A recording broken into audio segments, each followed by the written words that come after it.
Subscribe کیجیے ہمارے channel نور رضا کو اور بیل آئیکن کو پریس کیجیے جس سے آپ کو ہماری نیو ویڈیو کی نوٹیفیکیشن ملتی رہے۔ آج میں ایک نعمت کا تذکرہ آپ کے سامنے کروں گا اور پھر اس نعمت کا احساس دلانے کی کوشش کروں گا اور اس نعمت کی فضیلت کے بارے میں کچھ باتیں آپ کی سماعتوں کے حوالے کروں گا تاکہ آپ محسوس کر سکیں لاشعوری طور پر جس نعمت سے استفادہ کرتے ہیں اس نعمت کا مقام اللہ اور اس کے رسول کے نزدیک کیا ہے۔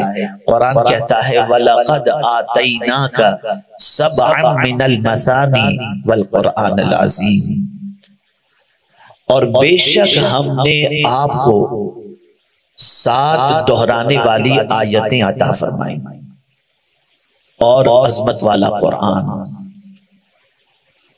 یہ 7 آیتیں جسے دہرائی جاتی ہیں وہ کون سی ہیں؟ تو میرے پیارے آقا صلی اللہ علیہ وسلم کے پیارے دیوانوں، اس سے مراد سورہ فاتحہ ہے۔ ہر رکعت کے اندر یہ آیت یہ سورت پڑھی جاتی ہے اور بار بار یہ سورت پڑھی جاتی ہے۔ اس سورہ مبارکہ کے حوالے سے رسول اعظم صلی اللہ تعالی علیہ وسلم ارشاد فرماتے ہیں یہ ام القرآن ہے، یعنی سارے قرآن کا علم اللہ نے اس سورہ کے اندر جمع فرما دیا ہے۔ اور میرے پیارے آقا صلی اللہ علیہ وسلم کے پیارے دیوانوں، اس میں 7 آیتیں ہیں۔ جو شخص سورہ فاتحہ کی 7 آیتوں کی تلاوت کرتا ہے اللہ تعالیٰ جہنم کے 7 دروازے اس پر بند کر دیتا ہے۔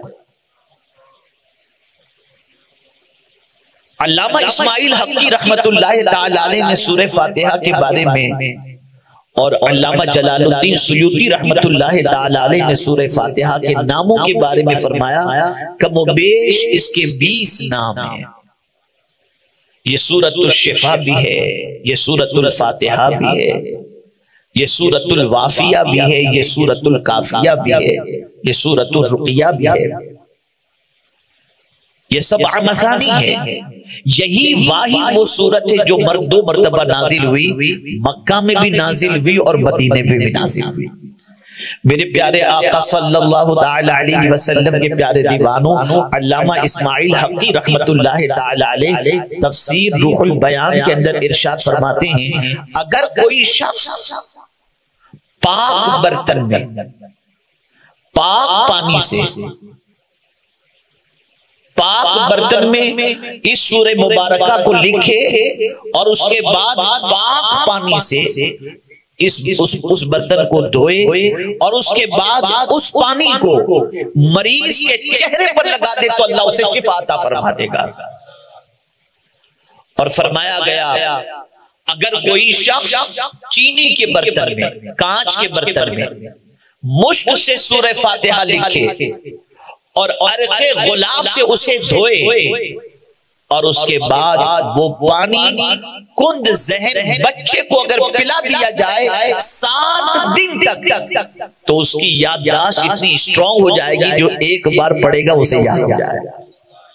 میرے پیارے آقا صلی اللہ تعالی علیہ وسلم کے پیارے دیوانوں، آپ اندازہ لگائیں یہ سورہ فاتحہ اللہ نے عطا فرمائی، رسول اعظم صلی اللہ علیہ وسلم کے ذریعے عطا فرمائی، آقا کریم صلی اللہ علیہ وسلم کے صدقے میں عطا فرمائی۔ میرے پیارے آقا صلی اللہ تعالی علیہ وسلم کے پیارے دیوانوں، سلسلے چشتیہ کے اندر اور تقریباً مشائخ کے یہاں بیماروں کے علاج کے لیے سورہ فاتحہ کو بہت عظیم کہا گیا ہے اور اس کے ذریعے علاج کے مختلف طریقے بتائے گئے ہیں۔ آئیے میں سورہ فاتحہ کی فضیلت کے حوالے سے کچھ عرض کرنے کی بجائے میں آج اس کی پہلی آیت کے بارے میں کچھ باتیں سمجھانا چاہتا ہوں تاکہ تعلق باللہ مضبوط ہو جائے، اللہ سے رشتہ مضبوط ہو جائے، اللہ کی محبت دل میں پیدا ہو جائے۔